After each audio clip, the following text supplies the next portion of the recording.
بسم اللہ الرحمن الرحیم۔ مفتی صاحب، آج کل ہمارے معاشرے میں ایک چیز بہت زیادہ عام ہو رہی ہے کہ شادی کی پہلی رات کے بعد صبح دلہا دلہن سے رات کے گزرے ہوئے احوال پوچھے جاتے ہیں کہ وہ بتائیں۔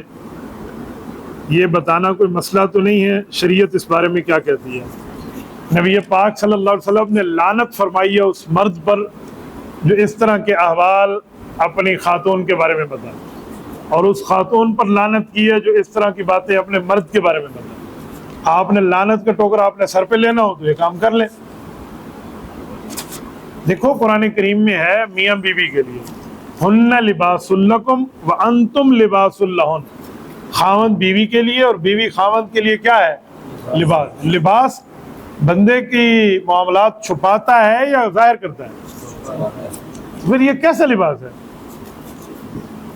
یہ کفار کی روش ہے، غیر مسلموں کی روش ہے، یہ ہمارے مسلمانوں کا طریقہ نہیں ہے، یہ شریعت اسلامیہ کا طریقہ نہیں ہے، اس سے 1000% بچنا چاہیے۔ مفتی صاحب، سورۃ الفاتحہ کے آخر میں یہودیوں اور عیسائیوں کا ذکر ہے کہ ان پر غضب ہوا اور وہ گمراہ ہوئے، تھوڑی سی رہنمائی فرما دیں کن وجوہات پر ان پہ غضب ہوا اور کن وجوہات پہ وہ گمراہ ہوئے؟ سورۃ فاتحہ کے آخر میں آتا ہے غیر المغضوب علیہم ولا الضالین، اللہ میں سیدھا راستہ دکھا لیکن وہ راستہ جس پر تیرا غضب ہوا یا جو گمراہ ہوئے ان کا راستہ نہ دکھا۔ جامع ترمذی میں ابواب التفسیر کے اندر حضرت عبداللہ بن عباس رضی اللہ عنہما کی روایت موجود ہے، انہوں نے نبی علیہ السلام سے پوچھا کہ یہ مغضوب اور ضالین کون ہیں؟ تو نبی علیہ السلام نے یہود اور نصارہ بتایا۔ یہ آپ نے ٹھیک لکھا ہے۔ اب ان کی وجوہات کیا ہے؟ کئی وجوہات ہیں۔ یہود اور نصارہ کے معاملات جو ہیں وہ کئی وجوہات ہیں۔ قرآن پاک میں قتلہم الانبیاء، انہوں نے اپنے انبیاء کا قتل کیا ہے، یہود نے انبیاء کرام کے قتل کیے ہیں۔ حضرت زکریا علیہ السلام کو ان لوگوں نے شہید کیا، حضرت یحییٰ علیہ السلام کو ان لوگوں نے شہید کیا۔ اس طرح باقی پیغمبروں کے بارے میں بھی آتا ہے جب کوئی شخص نبی کا قتل کرے، اب بتائیں اس کا کیا عالم ہے؟ رسول اللہ صلی اللہ علیہ وسلم کی حدیث کا مفہوم ہے کہ بدبخت ہے سب سے بڑا وہ شخص جو نبی کے ہاتھوں قتل ہو یا اس شخص کے ہاتھوں کسی نبی کا قتل ہو جائے۔ ٹھیک ہے، قرآن کریم میں ہے یقتلون النبیین بغیر الحق، خامخواہ سے انہوں نے انبیاء کرام کو قتل کر دیا، تو اسی وجہ سے ان کا اللہ کا غضب ہوا۔ اسی طرح ان لوگوں نے اور کچھ نہیں تو جھوٹ بولے، الزامات لگائے انبیاء کرام پر۔ حضرت موسیٰ علیہ السلام پہ الزام نہیں لگایا بنی اسرائیل نے؟ سورۃ احزاب کا آخری رکوع اٹھا لے، فَبَرَّأَهُ اللَّهُ مِمَّا قَالُوا وَكَانَ عِندَ اللَّهِ وَجِيهًا۔ یہ کیا ہے؟ ان لوگوں نے ان ظالموں نے الزام لگایا، اللہ فرماتے فَبَرَّأَهُ اللَّهُ، میں نے اس الزام کو دور کر دیا، وَكَانَ عِندَ اللَّهِ وَجِيهًا، موسیٰ علیہ السلام کی اللہ کے ہاں بہت بڑی شخصیت کی نظر ہے، اللہ کی نظر میں ان کی شخصیت ہے، تو انہیں کئی الزامات لگائے۔ وادی تیہ میں جو یہ لوگ گھومے تھے 40 سال، اگر 40 سال گھوم رہے تھے تو ان لوگوں کو وہاں کھانا بھی تو مل رہا تھا، من اور سلوہ۔ من کہتے ہیں میٹھے کھانے کو، سویٹ ڈش، سلوہ کہتے ہیں اس کو کیا نام ہے، اس کو نمکین کھانے کو، سالڈ ڈش کر لیں تو یہ نہیں ملتی تھی، نہ کوئی کمائی نہ کوئی کمائے گی دنیا اور کھائیں گے ہم جیسے کہتے ہیں نا، تو ان کو تو مفت کی چیزیں مل رہی تھی، سب کچھ ان کے پاس تھا، اس کے باوجود بھی نافرمانی۔ اتنا کہا گیا جو امالکا کے لیے جہاد کے لیے تیار ہو جاؤ، امالکا قوم ظالم ہے ان کے لیے تیار ہو جاؤ، تو قوم امالکا سے لڑنے کے وجہ بزدل بن گئے۔ موسیٰ علیہ السلام کو کہا انت وربک فقاتلا، تو اور تیرا رب جائے جا کے لڑے، انا ہنا قاعدون، ہم یہاں بیٹھے ہیں، ہاں جب تم نے اور تیرے اللہ نے لڑ کے صلح کرا لی اور جگہ فتح کرا لی پھر ہم آ جائیں گے، ہمارا فتح کردہ علاقہ ہوگا، اپنے علاقے میں آ جائیں گے۔ یہ ان لوگوں نے کہا تھا، انہیں من سلوہ مل رہا تھا، من میٹھا کھانا تھا، سلوہ بٹیر روسٹ تھا ان کے پاس، ٹھیک ہے، نمکین، تو بٹیر روسٹ ان کے پاس مل رہا۔ کہتے کیا ہے؟ قالوا ادع لنا ربک یبین، یہ ہمیں نہیں چاہیے، اللہ سے آئے موسیٰ علیہ السلام مانگے کیا؟ قصہ یا وفومیا و عدسیا و بصلیا، ہمیں سبزیاں ملے، ہمیں دال ملے، ہمیں پیاز ملے، یہ چیزیں ملے۔ حدیث پاک میں ہے کہ اللہ کیا کہے ان لوگوں کو، بنی اسرائیل کو، انہوں نے یہ دعائیں کروائی موسیٰ علیہ السلام سے کہ آج یہ ساری دنیا اس کھانے پینے کے چکر میں پریشان بیٹھی ہے، نکل کیسے گھت رہتے پکاونی کیسے، کہا یہ نہ کہتے تو ہمیں بھی صبر سلوہ مل رہا ہوتا۔ انہوں نے تو اپنا اپنا اشارے آرے طرف رکھا ہے. آپ کہتے ہیں یہ انہوں نے کیا کیا ہے؟ انہوں نے تو باقیوں کی بھی وہ سکی سنی کیا تھا لو سکی نال سنی رگڑی کھڑی ہے. تو انہوں نے تو یہ کیا.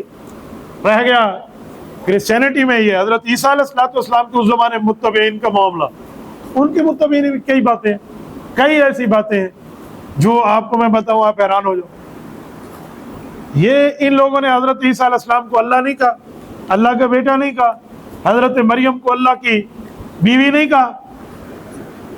اب بتاؤ سورت مریم کا ہینڈ اٹھاؤ, اللہ فرماتے کہ کوئی اللہ کا بیٹا, سورت مریم مجھے اٹھا, قرآن کریم اٹھا, 16 لائن تاج کمپنی والا لاؤ جس پر مجھے سمجھ آئے. جنت بندے پاپ پڑھا ہوندے نا وہ قرآن تے سمجھ آندی ہے نا بے کو بچتی بندے. تو مجھے دیکھیں حضرت عیسیٰ علیہ السلام کی ماں کو اللہ کی بیوی نہیں کہا. اب یہ اتنا بڑا جرم, اتنی بڑی زیادتی. ابھی ملتا ہے میں اپنی موبائل سے نکالوں. ہاں شکر ہے میرا پوچھ. یہ سورت نمبر 19 سورت مریم, اس کا آخری رکوع کھولیں اور آپ اندازہ لگائیں کہ ان ظالموں نے جو یہ جملہ کہا تھا تو رب کریم نے کتنے سخت الفاظ میں ان کا جواب دیا ہے, کتنے سخت الفاظ میں. بیٹا نہ یہ 16 لائن ہے نہ یہ تاج کمپنی ہے, خدا پاک آپ کو ہدایت عطا فرمائے. ٹھیک ہے, کوئی حال نہیں آپ کا. آپ سے تو اچھا ہے جو میرے پاس یہاں مصحف موبائل میں ہے, میں یہیں سے نکال لوں.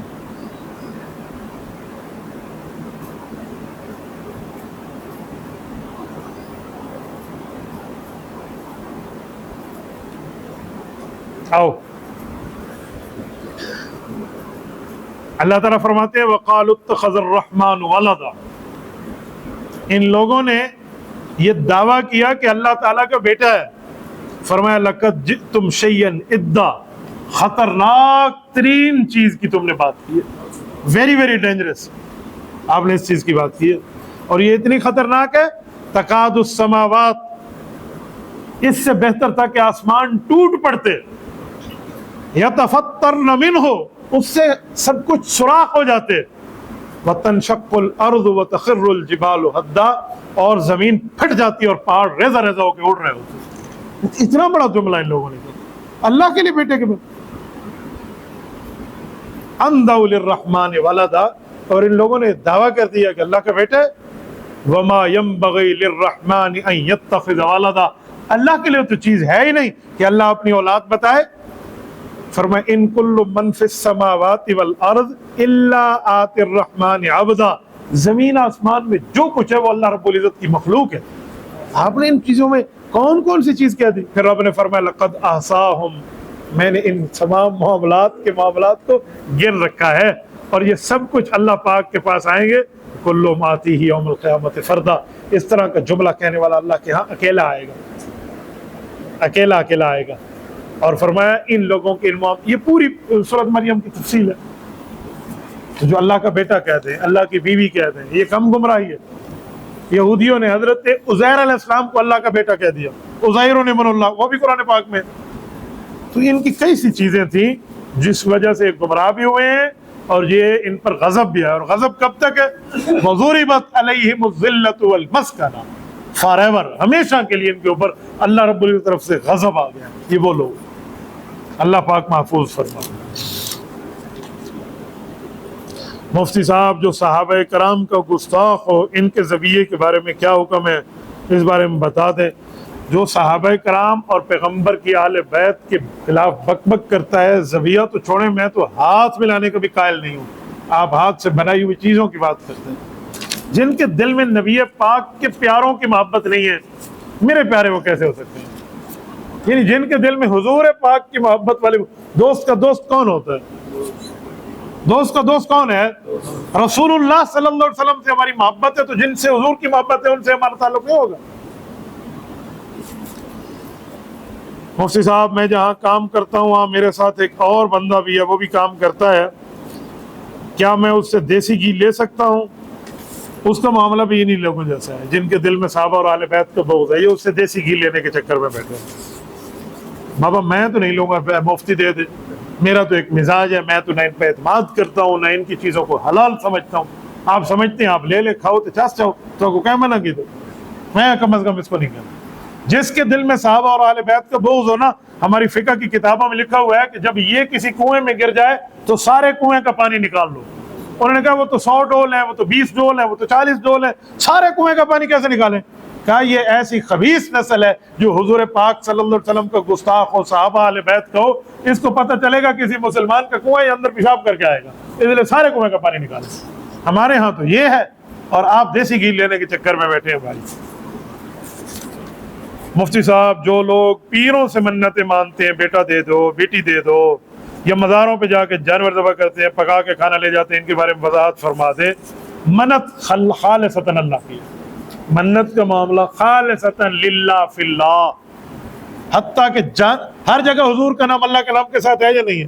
اذان میں، اقامت میں، کلمے میں، نماز میں، درود میں، قرآن میں، جس جگہ اللہ رسول کا نام اکٹھا ہے۔ لیکن جب جانور کا ذبح ہو رہا ہوتا ہے اس وقت اللہ رسول کا نام اکٹھا ہے، بسم اللہ اللہ اکبر، کیونکہ جان اللہ کے نام پہ، ٹھیک ہے؟ تو اسی طرح بیٹا بیٹی کا معاملہ بھی اللہ رب العزت کے حق میں ہے۔ قرآن کہہ رہا ہے یَهْبُ لِمَن يَشَاءُ إِنَاثًا وَيَهْبُ لِمَن يَشَاءُ الذُّكُورَ، جسے چاہتا ہوں بیٹی دیتا ہوں، جسے چاہتا ہوں بیٹا دیتا ہوں، اَوْ يُزَوِّجُهُمْ ذُكْرَانًا وَإِنَاثًا، جسے چاہتا ہوں دونوں ملا کے دیتا ہوں، وَيَجْعَلُ مَن يَشَاءُ عَقِيمًا، جسے چاہتا ہوں بانج بنا دیتا ہوں، إِنَّهُ عَلِيمٌ قَدِيرٌ، یہ اللہ کا علم ہے، اللہ کی قدرت ہے، یہ قرآن کہہ رہا ہے، یہ اللہ کے ہاتھ میں ہے بھائی، رب دے کے واپس لے لے۔ رسول اللہ صلی اللہ علیہ وسلم کو اللہ تعالیٰ نے 7 اولادیں دی ہیں، 3 صاحبزادے، 4 صاحبزادیاں، صاحبزادے اٹھا لیے، 3 صاحبزادیاں حضور کی زندگی میں اٹھا لی، یہ تو رب کریم کے ہاتھ میں ہے۔ آپ مجھے بتائیں رسول اللہ کے لیے وَعَيْنَاهُ تَذْرِفَانِ، کہ نبی پاک کے دونوں آنکھوں مبارکوں سے پانی آنسوؤں کا ایسے گر رہا تھا جیسے پانی بہہ رہا ہو، ایسے گر رہا تھا۔ حضور حضرت ابراہیم کے وفات، اپنے چھوٹے بیٹے کے وفات پہ رو رہے تھے۔ یار کسی کے ہاتھ میں اولاد دینا ہوتی نا تو رسول اللہ صلی اللہ علیہ وسلم اس قابل تھے کہ اللہ انہیں کہہ دیتا کہ آپ کے ہاتھ میں اولاد دینا ہے۔ جو رتبہ ہمارے نبی کا ہے نا، ایسا رتبہ تو کسی نبی کا ہی نہیں ہے نا۔ جو اللہ تعالیٰ نے مقام ہمارے نبی پاک صلی اللہ علیہ وسلم کو دیا ہے، یہ مقام تو کسی نبی کا بھی نہیں ہے نا۔ امام الانبیاء ہیں، جب ان کے ہاتھ میں چیز نہیں رکھی تو یہ کیسے آپ کہہ سکتے ہیں کہ کسی اور کے ہاتھ میں اولاد کا معاملہ ہو؟ اولاد کا معاملہ خالصتاً اللہ کا ہے۔ مفتی صاحب، نماز میں کون سی غلطی ہو جائے، کون سا بھول ہو جائے جو سجدہ صاحب آتے ہیں؟ نماز میں فرائض کی غلطی ہو جائے، نماز دوبارہ پڑھیں، واجبات کی غلطی ہو جائے یا واجبات کی ادائیگی میں تاخیر ہو جائے، آگے پیچھے کا معاملہ، تب اس پر سجدہ صاحب آتا ہے۔ نماز کے واجبات نہیں پڑھ لینا، 13 نماز کے واجبات ہیں، نماز حنفی سے دیکھ لو اللہ کے بندو۔ مفتی صاحب، اگر نماز جنازہ میں لیٹ ہو جاؤں، پتہ ہی نہ ہو کیسے کروں، اس کا جواب میں ریکارڈ کرا چکا ہوں، آپ جواب پڑھ لیں، یہ چینل کو کھول کے دیکھ لیں، کچھ آپ بھی کیا کریں نا۔ میں نے آپ کو کہا تھا میں اس سوال کا جواب دوبارہ ریکارڈ کیوں کراؤں جس پر میں ایک دفعہ بات کر چکا ہوں۔ مفتی صاحب، جو کانفرنسیں ہوتی ہیں ختم نبوت کی، چناب نگر میں ہوتی ہیں، باقی علاقے میں ہوتی ہیں، بہت سے لوگ آتے جاتے ہیں، بہت سے حضرات کو بیان ہوتے ہیں، آپ کا بیان وہاں نہیں ہوتا۔ میں تقریباً 5-6 سال مسلسل جاتا رہا ہوں اور میری گفتگو ہوئی ہے وہاں، اس کی ویڈیو آڈیو ریکارڈنگ موجود ہے۔ آپ کو کس نے کہا نہیں ہوتی؟ ابھی کہ بندہ کہیں مصروف ہو ان دنوں میں، یا میں ملک میں نہ ہوں یا کہیں سفر میں ہوں تو نہیں جا سکتے۔ اب نہیں جا سکنے کا یہ منع تھوڑی ہے کہ ختم نبوت والوں کے ساتھ ہماری لڑائیاں چل رہی ہیں۔ بھائی ہر مسلمان رسول اللہ صلی اللہ علیہ وسلم کے ختم نبوت کا قائل ہے اور اپنی وسعت کے مطابق ختم نبوت کے کام میں وہ اپنا حصہ ڈالتا ہے۔ مفتی صاحب، حضور صلی اللہ علیہ وسلم کو معراج کون سی رات میں گئے تھے، وہاں کتنا ٹائم رہا تھا، اس کی وضاحت فرما دیں۔ نبی پاک صلی اللہ علیہ وسلم کس اسپیسیفک تاریخ کو معراج پہ گئے ہیں، کتابوں میں اس کے لیے اسپیسیفک ڈیٹ موجود نہیں ہے۔ بھائی میں آپ کو کہوں یکم پہ گئے یا نہیں، 2 پہ گئے نہیں، 13 تاریخ کو گئے نہیں، 27 کو گئے، اسپیسیفک ورلڈ موجود نہیں ہے کسی مضبوط روایت۔ آپ کو مل جائے اور روایت مضبوط ہو، آپ مجھے دکھانا، میں آپ کو شکریہ ادا کروں گا۔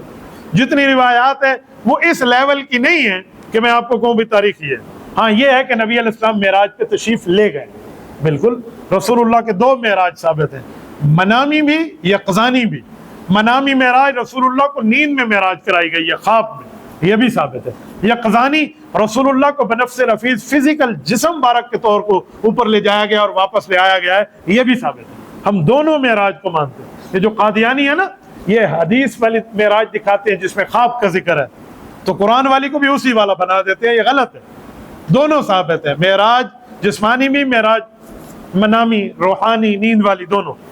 اب وہ ٹائم کون سا تھا، کتنا ٹائم تھا، اس بارے میں براہ راست رسول اللہ صلی اللہ علیہ وسلم کا فرمان موجود نہیں ہے، اور اس لیول کی سند نہیں ہے کہ میں آپ کو کہہ سکوں بھی اتنا ٹائم تھا۔ علماء کی باتیں ہیں، رائے ہے، سیرت کی کتابوں میں علماء کی رائے ہے، رائے بتا سکتا ہوں، رائے ٹھیک بھی ہو سکتی ہے، غلط بھی ہو سکتی ہے۔ کہتے ہیں جی 27 سال دنیا کے لگ گئے تھے، جو میں نے پڑھا ہے، کہتے ہیں دنیا کے 27 سال لگے تھے۔ جبرائیل امین نے رسول اللہ صلی اللہ علیہ وسلم کی روح قبض کرتے وقت جب پوچھا تھا تو کہا تھا کہ آسمان کے مطابق آپ کی عمر 90 سال ہے۔ کہا جی وہ کیسے؟ کہ دنیا کی تو 63 ہے۔ کہا جی 27 معراج پہ لگے ہیں۔ یہ رائے ہے لوگوں کی، سیرت کی کتابوں کی حد تک ہے۔ میں یہ نہیں کہتا اس پر آپ ایمان لے کر آ جائیں بھی جس بارے لکھا پہ ہے، ٹھیک ہے، ایسے نہیں ہے، تو اس لیول کی چیز نہیں ہے۔ تو میں نے آپ کی خدمت میں بات کر دی۔ مفتی صاحب بعض لوگ کہتے ہیں جنازے میں سیدھا دیکھنا چاہیے، نیچے نہیں دیکھنا چاہیے کیونکہ سامنے تو میت پڑی ہوتی ہے۔ میں نے تو یہ بات کہیں بھی نہیں پڑھی بھائی، آپ نے کہیں پڑھی ہو اور مضبوط بات ہو تو آپ ہمیں بھی دکھا دیں۔ نہ میں نے کہیں پڑھی ہے، نہ میں نے کہیں سنی۔ یعنی آپ کہتے ہیں میت کی طرف دیکھو گے تو جنازہ نہیں ہوگا، تو پھر آگے بھی نہ رکھو، پیچھے رکھو میت کو، اگو رکھنے کی کہڑی لوڑ ہے؟ نظر ہی نہ ویسے یہ اندھے کھڑو میں سارے پڑھن واسطے، سجا کے چھوتے کھڑو میں نہیں۔ یہ آپ نے اپنی طرف سے بھائی باتیں بنائی ہوئی ہیں۔ ایک نانی بڑھیا لے کس عمر ہے، جب بندہ نیت کرتا ہے تو سیدھا دیکھتا ہے، جب اللہ اکبر کرتا ہے تو نیچے دیکھتا ہے۔ اس کے لیے یوں نہیں ہوتا کہ سامنے میت پڑی ہے، ہمیں نماز میں نیچے دیکھنے کا حکم ہے۔ اشارے سامنے کہہ رہے موئے پہن، سارے سامنے تو کندھی پئی ہے، ہاں دیوار ہوتی ہے۔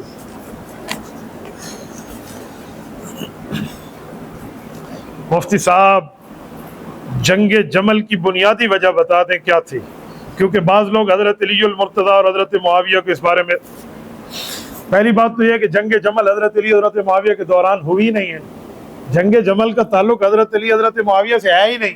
آپ کے سوال میں یہ غلطی ہے، وہ تو جنگ صفین ہے۔ اب میں جنگ جمل بتاؤں، ساتھ صفین بھی بتانی پڑے گی۔ میری اس پر مستقل ریکارڈنگ موجود ہیں، مستقل کتابیں موجود ہیں، مستقل لیکچرز موجود ہیں، آپ اس کو سن لیں۔ ابھی میں نے جمعہ کے خطبے میں اس سوال کا جواب دے چکا ہوں۔ اگر آپ نے جمعہ کا خطبہ سن لیا تھا تو اس پرچی کو جیب پہ ڈال دیتے، جواب آ گیا۔ آپ نے وہ بھی نہیں سنا، آپ پھر بھی لکھ کے دے دیتے ہیں، اللہ آپ کو حج پہ لے جائے۔ مختصراً اتنا بتاؤں، کافروں کی چال تھی جو باعث قتال تھی، بس یہ خلاصہ ہے۔ صحابہ لڑنے والے نہیں تھے۔ حضرت اما عائشہ رضی اللہ عنہ اپنے صحابہ کرام کے ساتھ، گویا میں کہوں اپنے بیٹوں کے ساتھ، کیونکہ ام المومنین ہے، جب بصرہ گئیں کہ ہمیں طاقت اکٹھی کرنی چاہیے کہ خلیفہ وقت دوہرا داماد پیغمبر عثمان مدینہ میں شہید ہو گیا، تو قاتلوں کا بدلہ لینا چاہیے، اس لیے آ گئی۔ حضرت زبیر آ گئے، حضرت طلحہ آ گئے، اور اسی طرح حضرت رسول اللہ صلی اللہ علیہ وسلم کے صحابہ پہنچ گئے، بصرہ میں بیٹھے۔ حضرت علی المرتضیٰ کو پتہ چلا ہے جنگ کے لیے آئے، حضرت علی المرتضیٰ آ گئے ہیں، ان کا لشکر ادھر ہے، حضرت اما عائشہ کا لشکر ادھر ہے۔ ایک صحابی حضرت قعقاع بن عمر رضی اللہ عنہ، قعقاع بڑی کاف عین پھر الف پھر اس کے بعد عین، قعقاع ڈبل کاف اور ڈبل عین رضی اللہ عنہ، یہ حضرت علی المرتضیٰ کے ساتھی تھے، صحابی ہیں، ادھر بھی صحابہ ادھر بھی صحابہ۔ تو حضرت قعقاع بن عمر نے حضرت علی سے فرمایا کہ امیر المؤمنین اگر آپ فرمائیں اور مجھے اپنا نمائندہ بنائے تو میں اما عائشہ کے لشکر میں جاؤں اور پوچھوں کہ ہم دونوں ایک کلمے والے، ایک قرآن والے، ایک دین والے، لڑائی اور جنگ کیوں ہے؟ کہا جی بہت اچھا، آپ جائیں، یہ لوگوں کو نمائندہ بن کے تشریف لیں۔ سنیں لمبا واقعہ۔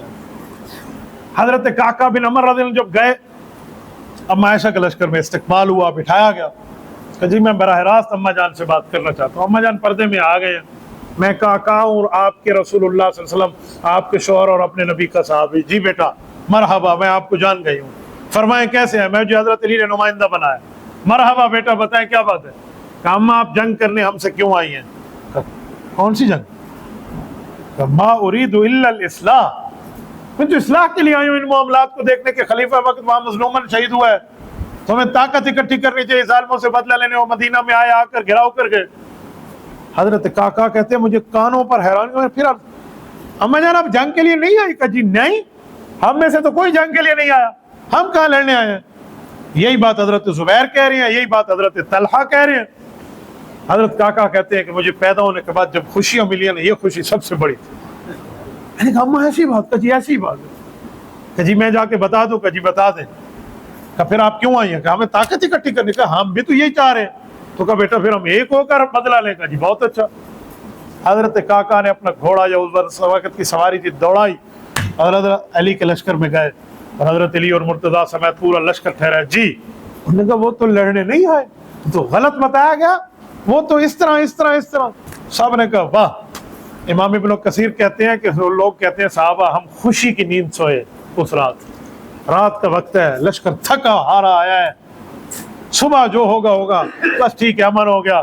وہاں بتایا گیا اب آرام سے سو جاؤ, صبح انشاءاللہ تعالی معاہدہ بھی لکھیں گے, فیصلہ بھی ہوگا, سب کچھ ہوگا. خوشی کی نیند سوئے صحابہ. سنیں, جب یہ اعلان حضرت علی کے لشکر میں گیا ہے نا, تو جو قاتلین کا لشکر حضرت علی المرتضیٰ کے لشکر میں تھا, حضرت علی کا اس کے لیے خیال تھا جیسے حکومت پر پاؤں مضبوط ہوں گے ان سے بدلہ لیں گے. ان ظالموں نے اس رات پھر سازش کی.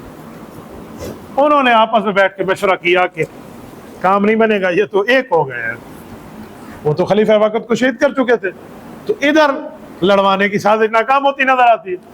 تو انہوں نے پھر رات ہی رات بیٹھ کے فیصلہ کیا کہ دونوں لشکروں کے درمیان میں آؤ, ادھر بھی تیر مارو ادھر بھی تیر مارو تاکہ لڑائی چھڑ جائے. اور یوں ہی ہوا, تہجد کا وقت ہے اور اس طرح ان نے لڑوایا.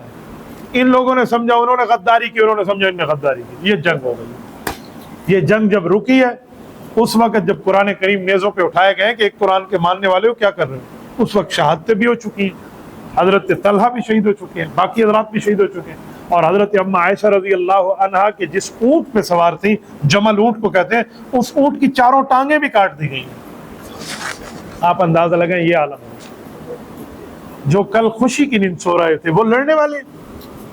یہ ہے جنگ جمل, یہ ہے اس کی بنیادی وجہ. اس کو جنگ کہنا بنتا ہے مجھے بتائیں, یا دھوکہ بازی کہوں اس کو؟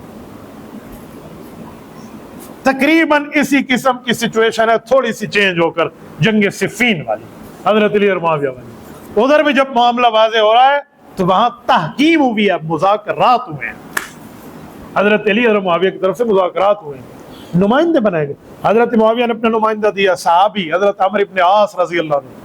حضرت علی نے اپنا نمائندہ دیا صحابی حضرت ابو موسیٰ عشری عبداللہ بن قیس رضی اللہ عنہ.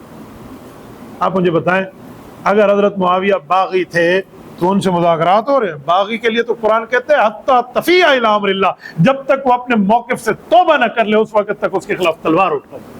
یہ راستے میں مذاکرات کہاں سے آ گئے ہیں؟ یہ تحکیم کہاں سے آ گئی ہے؟ یہ صلح کہاں سے آ گئی ہے؟ اور پھر اس تحکیم اور صلح کے بعد دوبارہ جنگ نہیں ہوئی تاد وقت حضرت علی کی شہادت تک. یہ ہے ان کی بنیادی وجہ. لڑایا گیا ہے, لڑوایا گیا ہے. خلاصے میں نے کہا کہ بےمانوں کی چال تھی جو باعث کتاب تھی. آپ نے اس پہ پڑھنا ہو, میری اس کے اوپر کئی کتابیں, الفیض المدرار فی تحقیق حدیث عمار پڑھ لیں, 800 صفحے کے لگ بھگ آپ کو اس میں مواد مل جائے گا. مزید تفصیل دیکھنی ہو جنگ جمل جنگ صفین کی تو حضرت حسین رضی اللہ کے حوالے سے میری کتاب لوگوں میں حسین ہوں. حضرت حسین اپنا تعارف کراتے ہیں, لوگوں میں حسین ہوں, ایھا الناس انی حسین, آ پیپل آئی ایم حسین. یہ کتاب آپ کے پاس ہے, آپ دیکھ لیں. یہ مختصر دیکھنا ہو تو قاتل عمار کون, یہ آپ دیکھ لیں. مستقل اس پر ہم نے بات کی. شیخ الاسلام مولانا مفتی محمد تقی عثمانی دامت برکاتہم کتاب حضرت معاویہ اور تاریخی حقائق, آپ اس کو دیکھ لیں. مولانا محمد نافع رحمۃ اللہ علیہ کی کتاب حضرت معاویہ رضی اللہ عنہ, اس کو دیکھ لیں. حضرت علی رضی اللہ عنہ کتاب کا نام ہے, اس کو دیکھ لیں, مولانا نافع صاحب نے لکھی. یا علامہ Khalid Mahmood P H D London رحمۃ اللہ علیہ, میرے استاذ مکرم, ان کی 4 کتابیں ہیں. آپ خط دیکھنا چاہیں دونوں جلد اٹھا لیں, خلفائے راشدین دیکھنا چاہیں دونوں جلدیں اٹھا لیں. ہمارے استاذ محترم امام اہل سنت والجماعت شیخ الحدیث حضرت مولانا محمد سرفراز خان صفدر رحمۃ اللہ علیہ, ان کی کتاب احسان الباری میں آخری حدیث عمار کی مباحث دیکھ لیں. یا حضرت مولانا ظفر احمد عثمانی رحمۃ اللہ علیہ کتاب برات عثمان دیکھ لیں. یا مولانا مہر محمد میالوی رحمۃ اللہ علیہ کی کتاب حضرت عمار کے قاتل باغی خارجی, یہ دیکھ لیں. یا حضرت مولانا عبدالستار تونسوی نور اللہ مرکزہ کی کتاب مدلل جواب, جو انہوں نے مودودی کو جواب دیا تھا خلافت ملوکیت پہ. یہ کتابیں ہمارے اکابر نے لکھی ہیں, اس کو پڑھ لیں. یہ ماہر لوگ ہیں, اپنے میدان کے شاہ سوار ہیں. ان جیسا آپ کو لے کر تو آئے نا, آپ ان کو پڑھیں گے آپ کو مل جائے گی انشاءاللہ. ورنہ ادھر ادھر آپ نے دیکھا تو پوری زندگی وادیتی والا حال ہوگا, بندہ ایسے گھومتا رہے گا, اصل جگہ نہیں پہنچ سکے گا.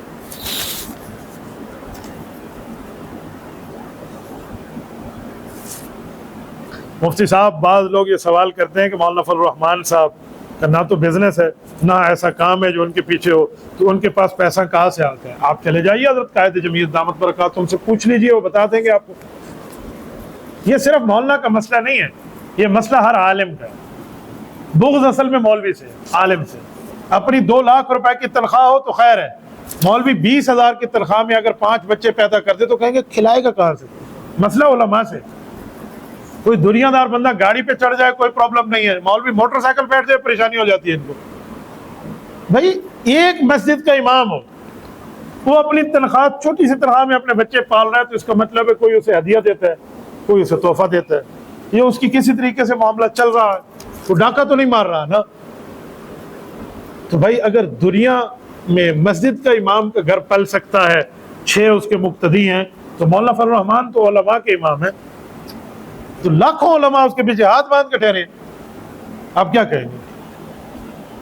میں قائد جمعیت دامت برکاتہم سے ملنے مدینہ طیبہ میں ایک دفعہ دار تقویٰ ہوٹل میں گیا، میرے ساتھ 4 تاجر ہیں، بزنس مین، مجھے ملاقات کرائے۔ میں نے کہا تم تاجر ہو، شرم کرو، ایسے ہاتھ ملواؤں گا؟ ایسے نہیں ملواؤں گا، جیسے ہاتھ ملانا کہتے ہیں ویسے ملائیں گے۔ میں نے ایک ہدیہ رکھوایا ان سے، جا کے مولانا کو ہدیہ، مولانا کا میں نہیں لیتا۔ میں نے کہا حضرت میں نے بڑی ان کو کہا کہ میں نے تمہیں کہا تھا میں نہیں لیتا، زور زبر سے میں نے حضرت مولانا کو وہاں چلو موبائل کے جو زین کے کارڈ تھے نا بیلنس والے وہ دلوائے۔ پھر مجھے کہا ان کو کیوں کہا؟ میں نے کہا حضرت دنیا کہتی ہے کہ مولانا پیسے کھاتے ہیں، تو میرا جی تھا کہ آپ ہمارے بھی کھائیں تاکہ کل قیامت میں اللہ کے دربار پہ میں کہہ سکوں کہ یا اللہ ہم نے ان پر پیسہ لگایا۔ یہ کوئی بات ہے یار؟ اگر وہ کرتے ہیں کرپشن، اگر ان کی یہ 2 نمبری، پوری حکومتیں جرت کر کے 1 روپے ان پر ثابت نہیں کر سکتی، 1 روپیہ۔ جلسوں میں باتیں کرنا اپنی جگہ، عدالت میں آئے نا۔ جن کے پاس وزارت عظمیٰ رہی ہے وہ بھی نہیں آ سکے، وزارت اولیاء رہی ہے وہ بھی نہیں آ سکے، باتیں کرنے پہ تکڑے ہیں، باتوں سے کام نہیں بنتا۔ یہ ابے کو عدالت ہی گناؤ، انہوں نے کہا 1 روپیہ تو ان کے خلاف گناؤ۔ مفتی صاحب کچھ لوگ آپ کے بارے میں کہتے ہیں کہ مفتی صاحب غلط بات بیان کرتے ہیں کہ ان کا سلسلہ نسب حضرت ابوبکر صدیق تک نہیں ہے، یہ تو 1400 سال ہو گئے ہیں، تو ان کا سلسلہ کیسے؟ بھئی ٹھیک ہے نہیں ہے تو بس آپ کہہ دیں نہیں ہے، میں کوئی آپ کو جواب دینے کا پابند ہوں۔ میرا سلسلہ نسب جو بھی ہے میں نے کہہ دیا، آپ نے ماننا مانے، نہیں ماننا آپ کا اعتراض لفافہ کا اندر اور لفافہ دریا کے اندر، مجھے اس پہ کوئی پرابلم نہیں ہے۔ میں وہ نہیں ہوں کہ آپ کی بات کے اوپر میں صفائیاں دینا شروع کر دوں۔ میرا الحمدللہ سلسلہ نسب ہے، نسب صدیقی ہے، والد کی طرف سے صدیقی ہے، والدہ کی طرف سے ہاشمی ہے، حضرت علی حضرت ابوبکر کے خاندان سے میرے پاس ہے سلسلہ نسب۔ میں تمہاری بات کو الٹ لیتا ہوں، نہیں ہے جاؤ، نہیں ہے کیا کرو گے؟ ذاتی اعتراض کا کوئی جواب نہیں دے۔ اس طرح کے آپ پر کوئی سوال کرے نا، انہیں کہیں 99 اور پورے کر، 100 کر کے ایک شاپر میں ڈالے، شاپر اندر اور بات کرو گے۔ ذاتی اعتراض کا کوئی جواب نہیں ہے بھائی۔ مفتی صاحب اگر وتر کی آخری رکعت میں دعائے قنوت پڑھنا بھول جائے تو کیا کریں؟ سجدہ سہو کریں یا وتر دوبارہ پڑھیں؟ سجدہ سہو کریں بھائی۔ اگر آپ رکوع وہ دعائے قنوت پڑھنا بھول گئے تو اس پر سجدہ سہو بنتا ہے۔ مفتی صاحب ایک دوست ہمارا حافظ ہے، گانے تو بالکل نہیں سنتا، لیکن جب بھی اسے کوئی بات کریں تو اس کے دماغ کو فریش کرنے کے لیے کبھی 2 منٹ سن لے تو کیسے ہے؟ یہ حافظ ہے یا اللہ حافظ ہے؟ پتہ نہیں، دماغ کو فریش کرنے کے لیے گانا سنتا ہے بندہ، لعنت بھیجو یار۔ دماغ کو فریش کرنے کے لیے تو بندہ اللہ کا قرآن سنے، کوئی تلاوت سنے، کوئی نعت شریف سنے، اس کے لیے گانا سنے۔ النفاق الغناء ينبت النفاق فی القلب کما ينبت الماء الزر، کا گانا کان سے جائے گا، دل میں ایسے منافقت پیدا کرے گا جیسے پانی کھیتی میں جا کر کھیتی پیدا کر دے۔ کانہم فی آذانہم وقرا، اس آیت کی تفسیر میں علماء کہتے ہیں کہ قیامت میں شیشہ پگھال کے کان میں ڈالا جائے گا۔ آپ کیسے فریشمنٹ سمجھتے؟ ایک بے وقوف نے مجھے کہا گانا روح کی غذا ہے۔ میں نے کہا ابو کو فوت ہوئے کتنا سال ہوئے ہیں؟ کہتے 2 سال۔ میں نے کہا پیو دے جلے فوت تھی آئی نا، آپ کا ابا فوت ہوا تھا، 20 گویے بلوا کے 2 دن گانا سنواتے، روح کی غذا تھی، روح کو غذا ملتی، ابا اٹھ بیٹھتا۔ ہاں نہیں تو تو چاہ کے قبرستان وائن بہ وجائی رکھ، ٹھوکی رکھ، میرا پوتر جیندے تھی بس نہیں، اڑا اٹھی بس نہیں۔ کیا تم ظالمو 2 نمبریوں کے مام۔ ایک شخص موبائل کا اسپیکر چیک کر رہا ہے، میں ایک موبائل کی دکان پہ ٹھہرا ہوں، کہتے ذرا ایک گانے لگانا۔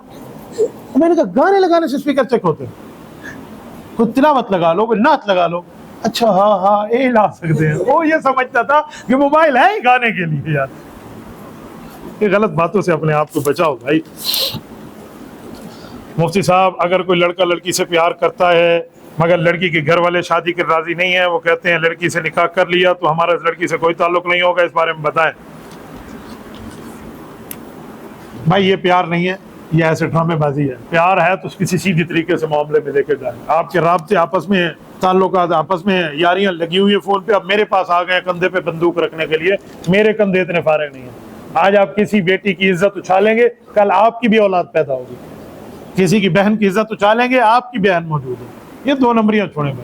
اگر آپ کو کسی جگہ رشتہ پسند ہے، دل میں کسی کی محبت گھر کر گئی ہے، تو پھر رابطے نہ کریں، پھر میسج نہ کریں، پھر یہ حرام تعلقات نہ رکھیں۔ اپنی امی ابا کو استعمال کرے اور رشتہ لے لیں۔ اگر امی ابا رشتہ نہیں کراتے، اس کی امی ابا رشتہ نہیں کراتے، تو پھر اس کو چھوڑ دیں، اس معاملے میں چھوڑ دیں پھر اس معاملے کو۔ یہ کچھ بھی نہیں ہے، یہ ایسے دماغ خرابی ہے۔ لو میرج ہو یا ارینج میرج ہو، 2-1 سال بعد ساری ایک جیسی ہو جاتی ہے۔ اس کا آپ کو تجربہ مجھ سے زیادہ نہیں ہے، سارے ایک جیسی ہو جائیں گی۔ ان طرح کے غلط معاملات کو آپ چھوڑ دیں، لیگل طریقے سے آئیں، صحیح طریقے سے آئیں، ماں باپ کو درمیان میں لائیں، بہت اچھا ہے۔ اور اگر وہ انکار کر دیں تو ٹھیک ہے، انکار ہو گیا، ختم ہو گیا، کیا ہوگا؟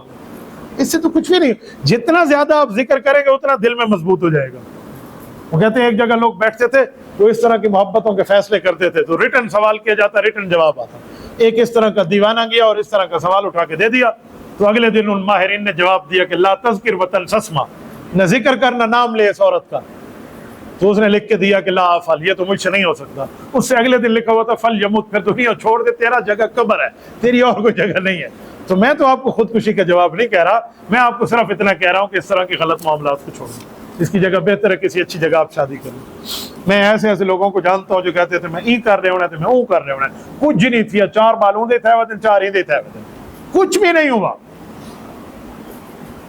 مسجد زکریا مسجد بیٹھے تھے شب جمعہ میں، ہمارے ایک دوست تھے، مجھے کہتے ہیں میں کو تویز لے چا یا فلانے مولی کو گھن دے، اس سے تویز لے تو نہیں، اے زکریا مسجد مینار دے پاسوں چڑھ کے دھک مارا، تو کہتے ہیں وہ زکریا مسجد چڑھ کے چھلانگ لگا دوں، پکڑ کے میں اسے لے گیا، میں کہا مار دوں، بسم اللہ کر، وہ تو کو لے کے میری جان نے دشمنی میں تو کھولے، اتنا تمہارا بخار دماغ پہ چڑھا ہوا ہے، کچھ بھی نہیں ہوتا تھا۔ یہ صرف ایسے ڈرامے بازی ہیں، اس ڈرامے بازیوں سے بچ جاؤ، اللہ تعالیٰ سے معافی مانگو، اللہ رب العزت آپ کو ان غلط کاموں سے بچائے۔ مفتی صاحب قرآن پاک میں آیا ہے جس کا ترجمہ ہے اللہ جسے چاہے ہدایت دے، جسے چاہے ہدایت نہ دے تو اس کے نصیب میں نہ ہو، تو اس جرم کی سزا پھر کیوں ملے گی؟ کیونکہ اللہ نے چاہا ہے، اس کی ہدایت مقدر میں نہیں ہے۔ میں نے یہی سوال ایک عالم سے کیا تھا تو انہوں نے کہا تھا کہ یہ طلب پر ہے، طلب ہوگی ہدایت ملے گی، طلب نہیں ہوگی تو ہدایت نہیں ملے گی۔ ممکن ہے مثال کے ساتھ آپ سمجھائیں تو مجھے سمجھ آ جائے، جزاکم اللہ۔ صرف قرآن کی یہ ایک آیت ہے کہ یضل بہ کثیرا ویہدی بہ کثیرا، صرف یہ ایک آیت ہے، اس کے علاوہ بھی کوئی آیتیں ہیں جو ان کے ساتھ ملا کے مطلب پتہ چلے گی؟ قرآن میں دوسری جگہ ہے وہدیناہ النجدین، ہم نے دونوں راستے دکھائے ہیں، ہدایت والا بھی گمراہی والا بھی، صراط الرحمن بھی صراط الشیطان بھی، شیطان رحمان دونوں کے راستے دکھائے ہیں۔ اس میں اللہ تعالیٰ فرماتے پھر تمہیں طاقت مل گئی ہے کہ اب تم سلیکشن جس کی کرو گے، پاور آف سلیکشن، انتخاب چننے کا طریقہ ہمارے پاس ہے۔ دیکھو ادھر ہی بیٹھے ہیں آپ کے پاس حرام موت کا بھی راستہ ہے، حلال کا بھی ہے۔ یہ بجلی چل رہی ہے اور اس کا بٹن آن کرے اور انگل دبا دیں، مر گیا بندہ، نہ دبائیں چپ کر کے چلا گیا، کرنٹ نہیں لگے گا۔ تو اللہ نے تو آپ کو دونوں راستے دکھا دیے۔ اب ایک بندہ خود جہاں اگر انگلی کرے اور آپ پھر کہے اللہ میں تمہارا ہے، تو بھائی تمہارے پاس پاور آف سلیکشن ہے، جو تمہیں سزا ملے گی رانگ سلیکشن پہ ملے گی، کہ تم نے اپنی پاور کو رانگ کیا، رائٹ نہیں کیا، غلط طریقے پر آپ نے چوزنگ کی ہے، اسی لیے آپ کو سزا مل رہی ہے۔ ورنہ عقل آپ کے پاس ہے، علم آپ کے پاس ہے، آپ کو سمجھا دیا گیا ہے، اس کے باوجود بھی آپ اس طرح کی باتیں کرتے ہیں۔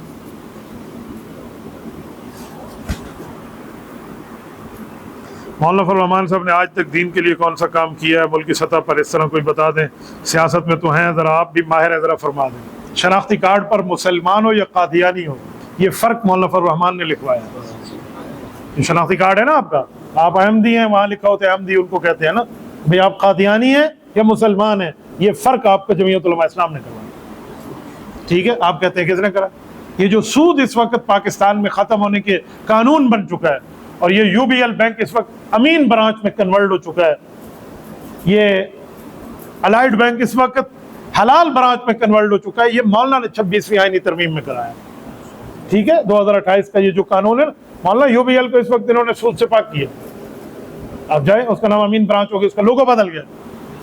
پوری ترتیب میں ایسے ایسے شروع ہے. اس طرح سینکڑوں کام ہیں. آپ پھر بھی کہیں گے کون سا کرا ہے, تو آپ کو جو نہ سے سامنے ایک بندہ آپ داتی آئی وہ کو ہرشا ساوی دس دی. آپ کچھ آنکھیں کھولیں.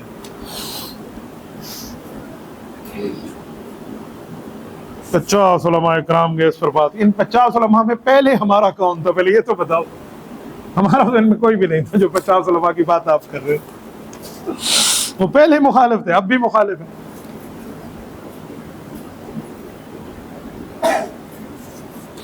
مفتی طارق مسعود صاحب کے بارے میں میرا سوال پورا پڑھیں. مفتی طارق مسعود صاحب کے بارے میں آپ نے کچھ کہا. جب مولانا صاحب نے فوج کے خلاف بات کی تو مفتی صاحب نے اپنا موقف پیش کیا, مولانا کی بات سے اختلاف کیا, پھر آپ نے طارق مسعود صاحب کو جواب دیا, حالانکہ وہ بھی مولوی ہیں. آپ ان سے پرسنل میں سمجھا سکتے ہیں, تفصیلاً سوشل میڈیا پہ ڈالنا. یہ ایسا کیوں ہوا ہے, ذرا اس بارے میں فرما دیں. میرے خلاف جتنے انہوں نے کلپ ریکارڈ کرائے ہیں, میرے پاس ان کا نمبر ہے, بات بھی کرتے رہتے ہیں, تو مجھے بھی پرسنل میں سمجھا دیتے نا. وہ کریں تو ٹھیک ہے, میں کروں تو غلط ہے. سبھی ہی مجھ سے کہتے ہیں کہ رکھنی چاہیے نگاہ اپنی. کوئی ان سے نہیں کہتا نہ نکلو یوں آیا ہوگا. سارے میں کو آخر میں سے تیار بیٹھے. آپ جو مرضی آئے وہ دھرلو چلاتے رہیں, جتنی غلط باتیں وہ کرتے رہیں, وہ سرکاری اور درباری والے معاملات کرتے رہیں, خیر ہے. اور ہم جواب دیں تو آپ کے نہیں, صرف پرسنل میں سمجھائیں.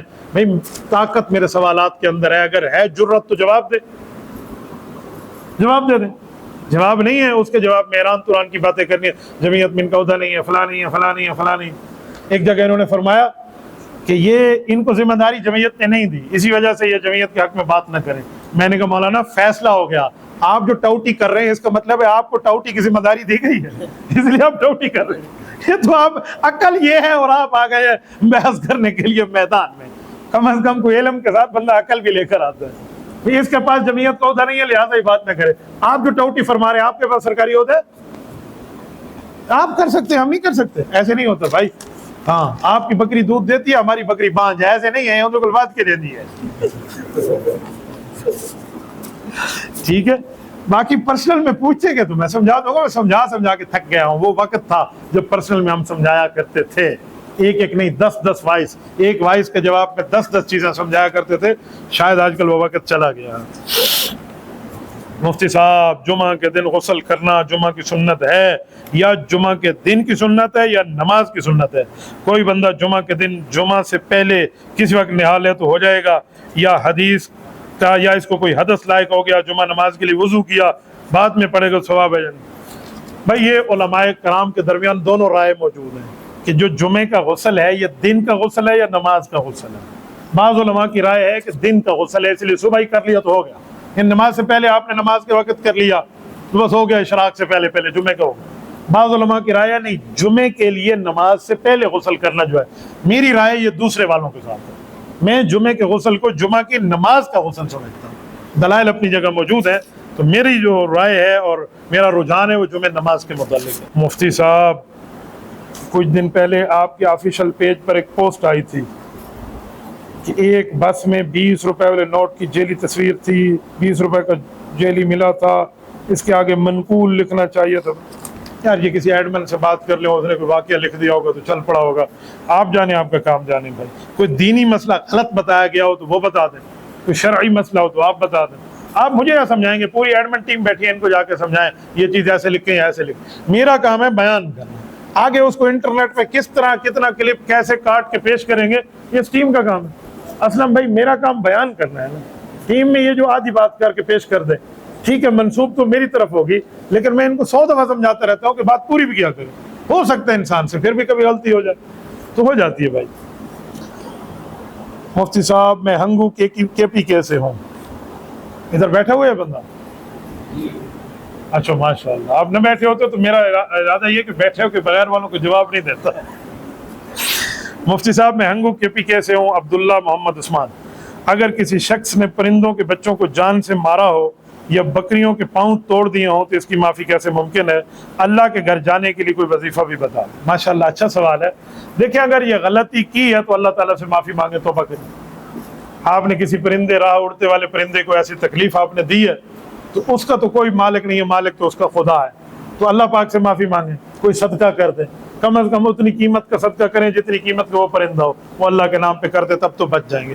رہ گیا بکری کے پاؤں توڑنا، یہ تو بکری تو کسی مالک کی ہونی ہے، یقیناً یہ بکری کسی نے خریدی ہوگی، انہیں جنگل بکری نہیں پھر دی ہوگی، بھائی یہ مالک کی ہوگی، اس مالک تک اس کی بات پہنچائیں، معذرت کریں، جتنی قیمت بنتی ہے اتنی قیمت اس کو ادا کریں، یہ حقوق العباد کے ساتھ متعلق، لہٰذا یہ معافی بھی ہوگی اور تلافی بھی ہوگی، تب جا کر بات بنے گی۔